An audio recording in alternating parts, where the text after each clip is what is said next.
This poem is called The Silence. Oh, by the way, all names, these stories are real, but all names in this poem have been changed, just so you know.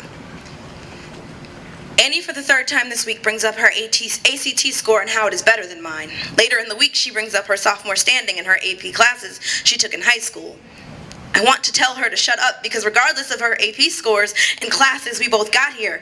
But then she might attribute my acceptance to affirmative action because when Annie didn't get into Northwestern and her friend did, she attributed her acceptance and achievement to her minority status, as if her work, grades, extracurricular activities, and volunteer efforts meant nothing, that she was just a check off the school's minority list. I look down at Annie's shoes and I see the Tom's tag hanging off the side. And I think about the time a mom couldn't afford a pair, a time when the money was so tight I could feel it pinching my skin, and I wonder if Annie has ever felt that pinch.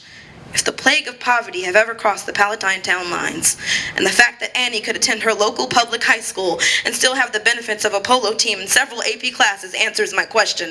The fact that Annie didn't have to travel 35 minutes into the city just to get a good education answers my question. Annie's ignorance about the lives of minorities in this country answers my question.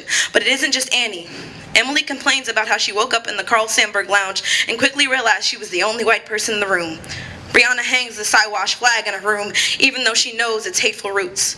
And I wonder if the flag said the N-word, and she didn't share a wall with me, would she still hang it?